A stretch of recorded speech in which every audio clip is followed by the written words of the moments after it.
Katong pangutana ni Tuto, ni Marcial, ngano kuno ang manukan, ginganlag manukan. Ang uban mo istorya, katong mga Kristiyanos, ang manukan kuno, tungod kay daghang manok sa manukan. Napaka na ilang kuha na istampar diya kadako kayo nga manok para tuig mo tubo.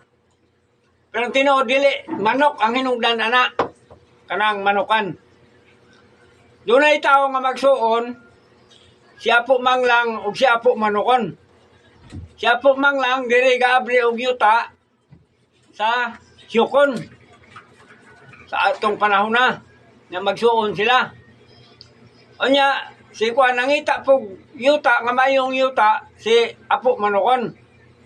Hangtod na abot siya sa manukan. Pag abot ka lang